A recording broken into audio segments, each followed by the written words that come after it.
Dia tahu waktu dia nggak akan bisa balik. Kalau dia gunakan hanya untuk hiburan belaka, jalan-jalan belaka, ketika dia menyesal, kalau fulus bisa dicari. Kalau fulus, dia kehilangan uang 1 miliar, mungkin dia bisa dapat 10 miliar. Tapi waktu engkau kehilangan waktu 1 hari, kau nggak akan pernah bisa balikin tuh 1 hari. Maka mukmin itu menghargai waktunya, dia menjaga lisannya, menjaga pendengarannya dari ucapan-ucapan yang nggak berguna, perbuatan-perbuatan Islam. Tapi yang ketiga, ini orang Masya Allah, salat yang khusyuk, jaga diri, jaga kehormatan, kepribadiannya mulia. Yang ketiga, walladzina hum lizzakati fa'ilun. Masya Allah, ini orang mengeluarkan zakatnya, kewajiban dia keluarkan. Ada hubungan yang erat antara kepedulian dengan sesama dan ibadah seseorang. Ketika sholatmu khusyuk, sholat itu akan memancarkan cahaya kemuliaan yang membuatmu jadi dermawan, jadi suka berbagi. Ketika sholatnya bermasalah, maka kepedulian dia sama orang lain bermasalah. Maka Allah sebutkan tadi di surat Al-Ma'un, wa yamna'un al-ma'un. Ini orang sholatnya udah nggak benar, udah tergesa-gesa, ria, kemudian dia sama orang nggak peduli. Wa yamna'un al-ma'un, itu menghalangi orang dari mengambil manfaat dari dia. Dia itu pelit sekali sampai orang mau pinjam sesuatu yang hanya dimanfaatkan kegunaannya, barangnya nggak hilang. Ada orang pinjam, mamanya, Afan, anak pinjam panci, anak pinjam selang, nggak akan berdampak. Dia tuh nggak mau kasih sama orang, pinjam pulpen atau apalah. Wa yamna'un al-ma'un. Jadi sekarang kalau kita lihat di bulan Ramadan ini, ketika seorang mukmin itu mendekatkan diri kepada Allah dengan cara yang baik dan benar dalam beribadah, memperbanyak baca Al-Quranul Karim, outputnya dia peduli sama orang lain. Rasulullah SAW, bagaimana cerita Ibnu Abbas radhiyallahu anhuma, kana Rasulullah sallallahu alaihi wasallam ajwadan nas. Rasulullah sallallahu alaihi wasallam adalah orang yang paling dermawan. Wa kana ajwad ma yakun fi Ramadan hina yalqahu Jibril fayudarisuhu al-Quran. Fala Rasulullah sallallahu alaihi wasallam ajwadu bil khairi min ar-rihil mursalah. Puncak dari kedermawan Nabi alaihi salatu wasallam ketika beliau menyetorkan hafalan Qur'annya kepada Jibril alaihi salam. Di malam-malam Ramadan berjumpa dengan Jibril, menyetorkan hafalannya kepada Jibril. Nabi semakin dermawan, bahkan beliau lebih dermawan daripada angin yang ditiupkan. Kencang kedermawanan beliau, semua dapat. Hadza Rasulullah sallallahu alaihi wasallam. Di sini hubungan yang erat antara ibadah yang khusyuk, menjaga diri dari hal-hal yang kurang bermanfaat. Akhirnya keluarnya, uangnya itu keluarnya kemana? Ke hal yang bermanfaat. Ada orang Masya Allah banyak fulusnya. Dia nggak bakhil, dia nggak pelit, tapi untuk yang tidak berguna. Berfoya-foya, beli ini, beli itu, yang tanpa kegunaan. Maka yang ketiga ini peduli sama orang lain. Jamaah rahimakumullah, ini musim orang beribadah ya. Abdullah bin Umar radhiyallahu anhu meriwayatkan sebuah hadis bahwa datang orang ke Nabi alaihi salatu wassalam. Kemudian orang ini bertanya, "Ya Rasulullah, man ahabbun nas ila Allah? Wa ma ahabbul a'mali ila Allah?"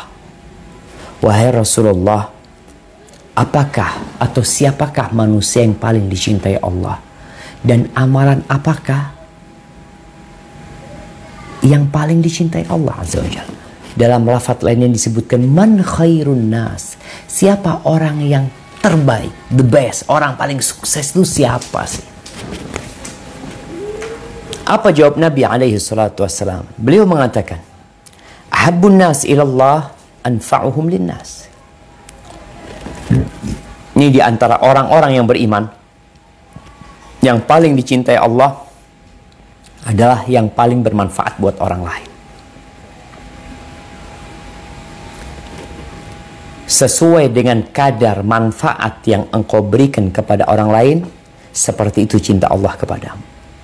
Setelah beriman, setelah sholat yang kau kerjakan,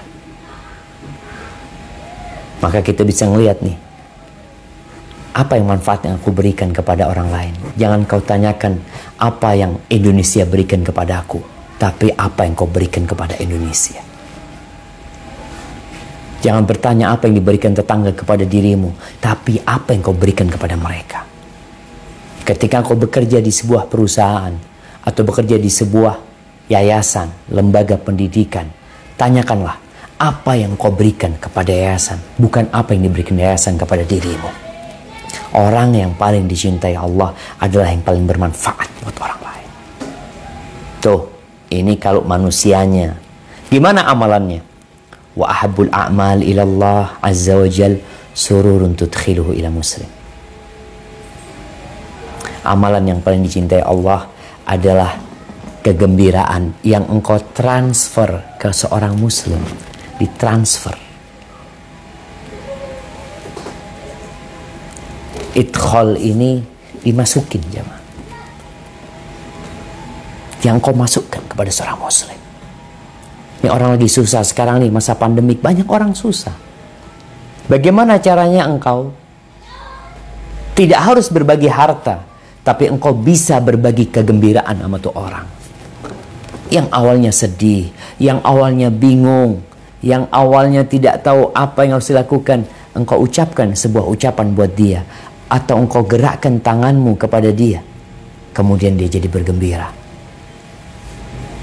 Dia merasa aku tidak sendirian. Terus takshifu anhu kurba, engkau menyingkap kesulitan dia. Itu amalan yang dicintai Allah. Au taqdi anhu dainan, engkau bayarin utangnya, lunasin utangnya. Enak banget Ustaz lunasin utang dia. Nah, engkau mau jadi orang sukses, ini salah satu yang harus ada pada dirimu. Lunasin utangmu. Au tadrudu anhu ju'an, engkau usir kelaparan dia. Ada sebagian yang udah susah makan jemaah. Pemerintah berpikir bansos. Berapa sih uang pemerintah? Uang pemerintah juga uang dari rakyat. Berapa sih yang mereka miliki? Nih, tadrud anhu ju'an. Cari orang-orang yang kelaparan, kirimkan uang ini kepada mereka, beli makanan, antarkan kepada mereka, atau undang mereka untuk makan ke rumahmu. Ini kesuksesan jemaah. Kesuksesan itu bukan ketika engkau pakai mobil mewah, kumpul sama orang-orang kaya, lalu engkau mengatakan aku orang sukses, kawan-kawanku semua sukses. Lah, kawan-kawanmu semua merugi ketika dia tidak peduli dengan kriteria orang yang sukses dalam kacamata Allah Azza wa Jalla Sang Pencipta, bukan kacamata kita yang hanya mengikuti syahwat belaka. Sekarang di Ramadan kita tahu yang diperlukan manusianya sesuap makanan. Dia sahur 1-2 butir kurma kuat, dia bertahan sampai matahari tenggelam. Lalu beliau mengatakan alaihi salatu wassalam, wala an amshiya ma'a akhin fi hajatin. Aku berjalan sama saudaraku, ngurusin urusan dia, keperluan dia, kebutuhan dia. Ahabbu ilayya min an a'takifa fi hadzal masjid, yakni Masjidil Madinah syahran. Allahu Akbar jemaah. Nabi itu, beliau mengatakan, aku ngurusin urusan saudaraku sampai selesai, yang urusan urusan dia itu lebih aku cintai daripada aku iktikaf di masjid selama 1 bulan. Iktikaf di Masjid Nabawi 1 bulan, bukan 10 hari terakhir. Beliau lebih mementingkan kepedulian sama orang lain. Ini ibadah-ibadah yang sunnah, alhamdulillah bisa dikerjakan di lain waktu. Tapi ketika saudaramu perlu uluran tanganmu, engkau kemana? Engkau sedang sujud, alhamdulillah, silahkan. Tapi ada skala prioritas yang seharusnya engkau pikirkan. Berbuat baik, peduli sama orang lain. Peduli sama orang lain jemaah. Subhanallah. Nabi benar-benar memberikan pelajaran yang indah buat kita. Kalau ada orang yang berpikir Islam itu hanya di masjid, lah. Engkau pikir Islam cuma di masjid? Islam itu di pasar pun hadir di sana. Di negara pun hadir Islam di sana. Cuma engkau Islamfobia. Engkau takut sama Islam karena engkau tidak pernah membaca Islam yang sebenarnya. Nah, kita lihat nih. Bayangkan Nabi lebih mengutamakan, lebih mendahulukan, lebih mementingkan ngurusin urusannya orang, membantu orang lain daripada iktikaf sebulan di masjid. Yang kita tahu pahala sholat di Masjid Nabawi, satu kali sholat itu seperti 1000 sholat di masjid-masjid lain. Gimana ini iktikaf nggak keluar masjid sebulan penuh? Berapa kali dia khatam Quran? Tapi beliau sallallahu alaihi wasallam lebih mementingkan memberikan manfaat buat orang lain, membantu dan menolong orang lain. Hadza huwal muflih, hadza huwal faiz. Inilah orang yang cintai oleh Allah Azza wa Jalla. وَمَنْ كَذَمَ غَيْظَهُ وَلَوْ شَاءَ يُمْدِيَهُ أَمْضَاهُ مَلَأَ اللَّهُ قَلْبَهُ يَوْمَ الْقِيَامَةِ رِضًا. Barang siapa yang menahan emosinya, yang kalau dia mau, dia bisa lampiaskan emosi dia. Kalau dia mau, tapi dia tahan diri, maka مَلَأَ اللَّهُ قَلْبَهُ يَوْمَ الْقِيَامَةِ رِضًا. Allah akan penuhi hati dia pada hari kiamat dengan kepuasan dan keridhaan. Dia sekarang bisa memuaskan dirinya, tapi dia tahan. Maka Allah ganti dengan kepuasan nanti pada hari kiamat. Dipenuhin. وَمَنْ مَشَى مَعَ أَخِيهِ فِي حَاجَةٍ حَتَّى يَقْضِيَهَا لَهُ ثَبَّتَ اللَّهُ قَدَمَيْهِ يَوْمَ تَزُولُ الْأَقْدَامُ. Dan barang siapa yang berjalan bersama saudaranya, ngurusin urusan dia, sampai diselesaikan urusan dia, maka Allah akan kokohkan, tegarkan kedua kakinya yang digunakan untuk jalan ngurusin urusan saudaranya. Dia tinggalkan rumahnya, dia capek, dia lelah. Maka pada hari di mana kaki-kaki manusia tergelincir, Allah kokohkan kaki dia. Hadis ini diriwayatkan Imam Tabrani dan hadis ini sahih. Ahibati fillah. Kita lihat nih, ciri-ciri orang sukses tuh hablum minallahnya baik, hablum minannasnya baik. Sholatnya benar. Makanya kalau ada orang sholatnya nggak benar, amaliyah dia nggak benar. Jadi, apa yang dia lakukan kepada manusia bisa jadi cerminan dari sholat dia. Ternyata orang ini kurang baik. Antum nggak? Ya kita nggak perlu nilai orang ya. Kita perlu peduli sama diri kita nih. Apakah anda udah benar? Kok anda bakhil ya? Kok anda pelit? Anda ngeluarkan zakat ya Allah. Berat sekali. Kemudian, sifat yang selanjutnya, orang ini nggak suka berzina. Peduli sama orang lain. Dia jaga anaknya orang. Kalau dia berzina, dengan siapa dia berzina? Kalau tidak ibunya orang, maka dia berzina sama anaknya orang. Kalau bukan anaknya orang, dia akan berzina sama kakaknya orang. Engkau punya kakak, engkau punya ibu, engkau punya anak, atau bibinya orang. Dia peduli, dia jaga tuh anaknya orang. Ketika dia hendak berzina dengan seorang wanita, dia tahu perempuan ini anaknya siapa.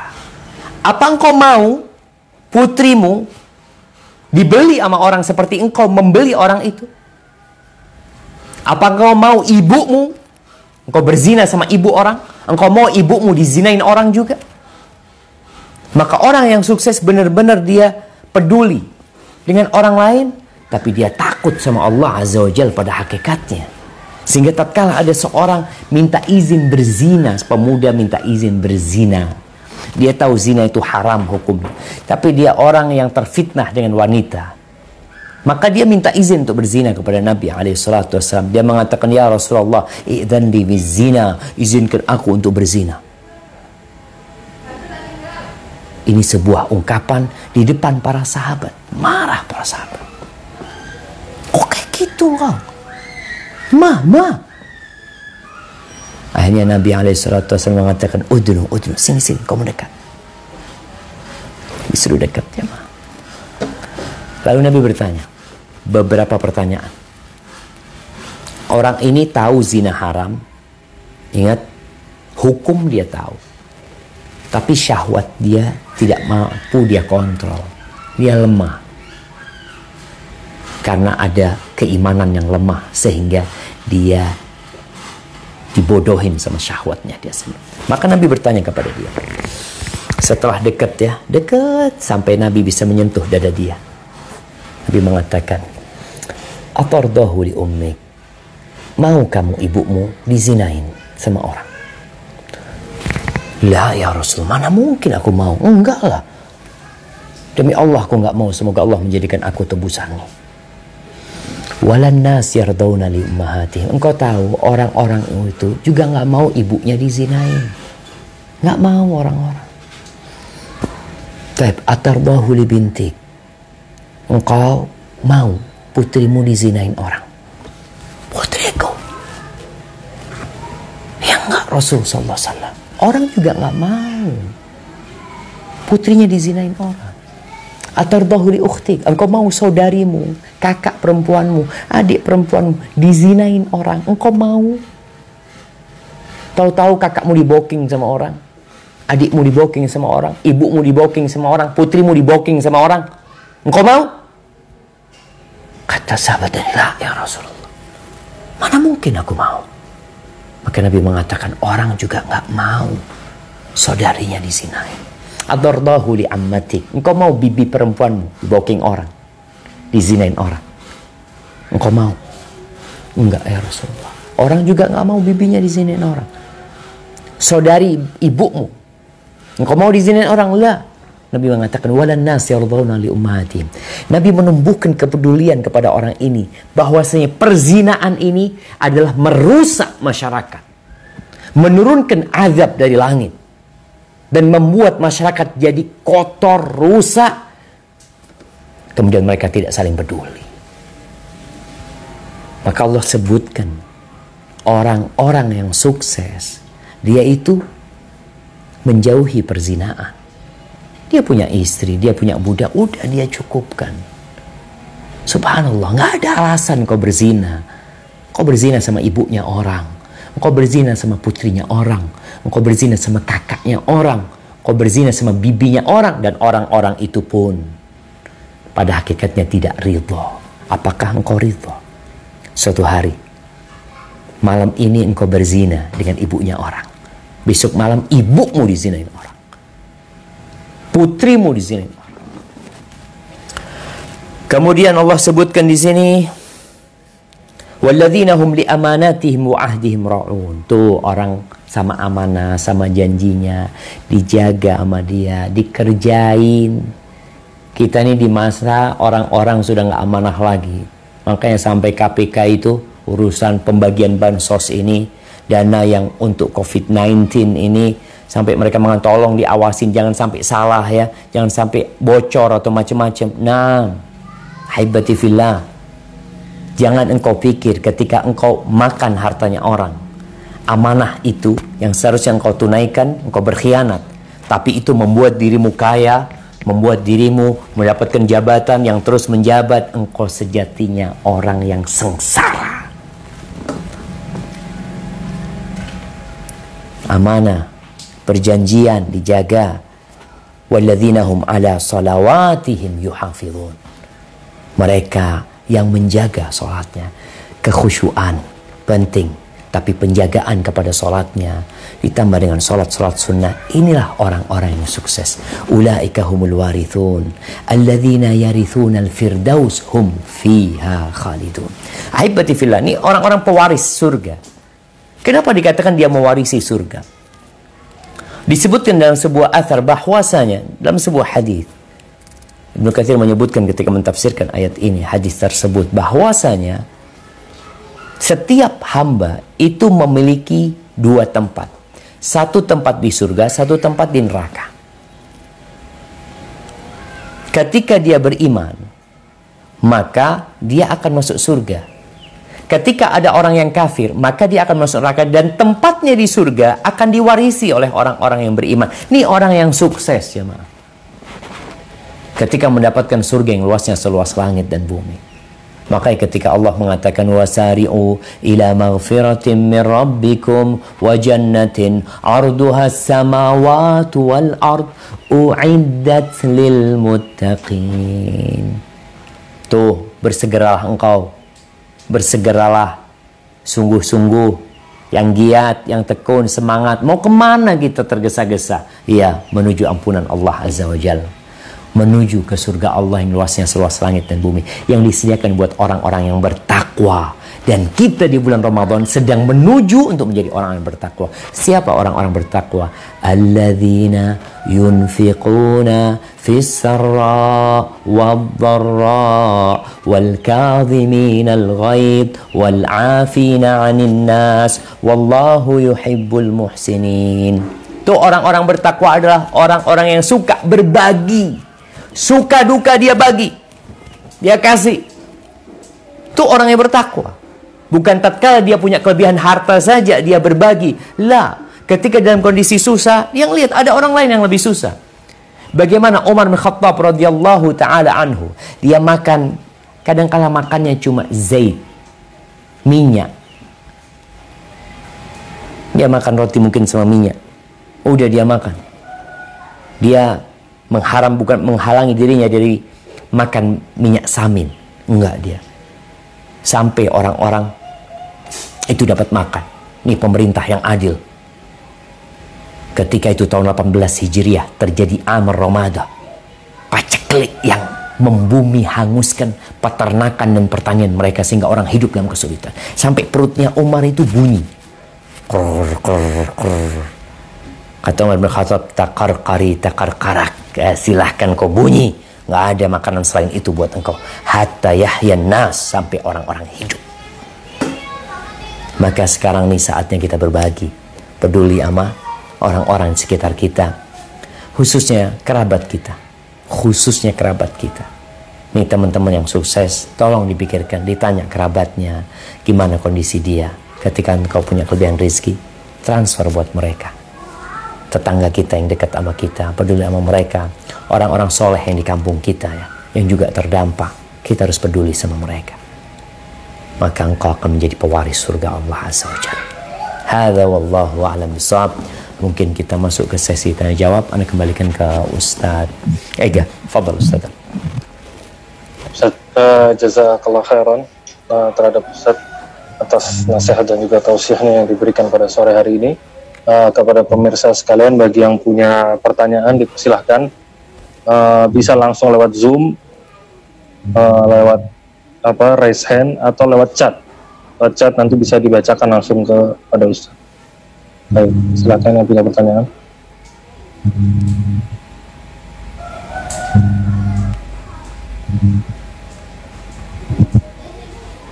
Ada yang bertanya nih, Ega Ustadz, Mas Dwi Marta ya, silakan Mas Dwi. Ya, silakan Mas Dwi. Oke, assalamualaikum warahmatullahi wabarakatuh. Waalaikumsalam warahmatullahi wabarakatuh.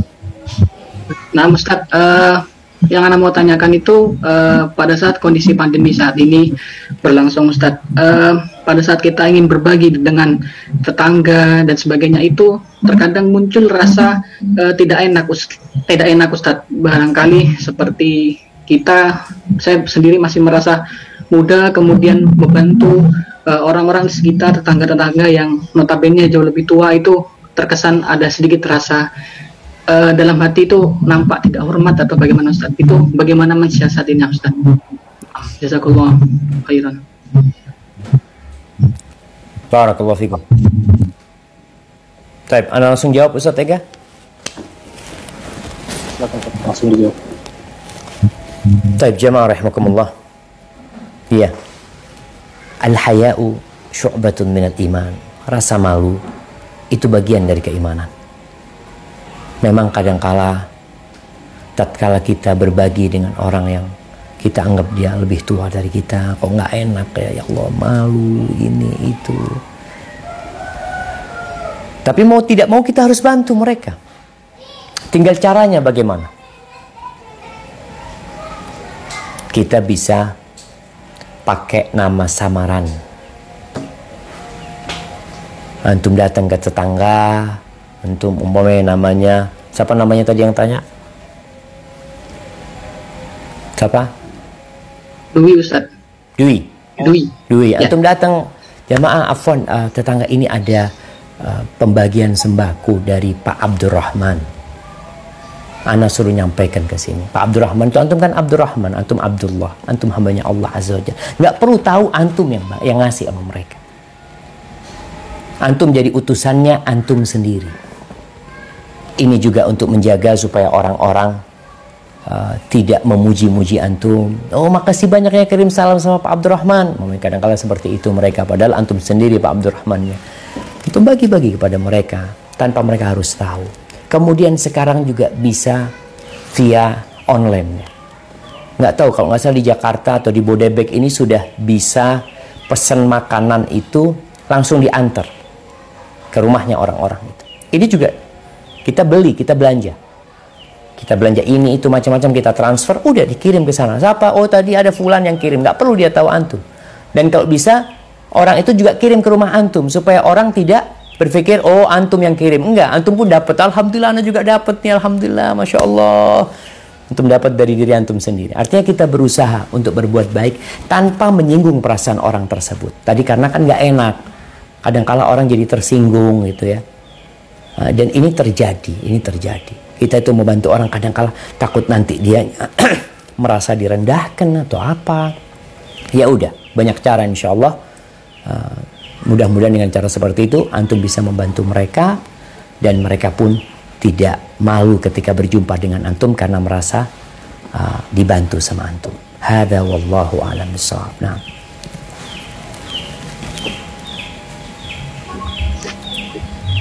Nah, Ustaz. Barakallahu fikum. Ini Ustaz, bagaimana jika kita pun terbatas untuk sedekah? Mana yang didahulukan, keluarga inti atau tetangga, Ustaz? Nah, keluarga sendiri atau tetangga? Keluarga inti atau tetangga? Barakallahu fikum. Ahibati fillah. Rasul sallallahu alaihi wasallam ketika beliau menjelaskan tentang bagaimana tingkatan-tingkatan bersedekah, tingkatan-tingkatan berbagi. Beliau mengatakan dinarun anfaqtahu ala miskin. 1 dinar yang kau berikan kepada orang miskin. 1 dinar yang kau belanjakan di jalan Allah Azza wa Jal. Kemudian 1 dinar yang engkau berikan kepada istrimu. A'dhamuha ajran alladhi anfaqtahu ala ahli. Yang paling besar pahalanya yang kau berikan kepada keluargamu. Jadi kalau bicara keluarga inti, maka kalau uang kita terbatas ya buat mereka. Kemudian kerabat kita, sebelum orang lain kita berusaha untuk membantu kerabat kita. Namun ada orang-orang yang punya keimanan super. Dia tahu keluarganya sedang butuh, tapi dia tahu tetangganya lebih butuh. Dia masih bisa bertahan. Kalau bicara nasi 1 piring, Nabi SAW mengatakan ta'amul wahid lithnain. Makanan 1 orang bisa untuk 2 orang. Di sini keimanan yang membuat antum berbagi dalam kondisi antum susah. Ketika Allah Azza wa Jalla menyebutkan orang-orang Ansar, bagaimana kualitas keimanan mereka, Allah mengatakan walladzina tabawwa'ud dar wal imana min qablihim yuhibbuna man hajara ilaihim wa la yajiduna fi sudurihim hajatan mimma utu wa yu'thiruna ala anfusihim walau kana bihim khasasa wa man yuqa shuhha nafsihi faulaika humul muflihun. Tuh, orang-orang yang menempati kota Madinah lebih dahulu mereka beriman, mereka cinta kepada orang-orang yang hijrah, cinta kepada orang lain nih. Datang ke kampung mereka, akan hidup bersama mereka, akan berbagi dengan mereka, akan mengambil sebagian pekerjaan mereka. Ya, mau tidak mau lapangan pekerjaan ketika banyak orang harus dibagi bersama mereka. Tapi ini orang cinta sama orang-orang muhajirin tersebut.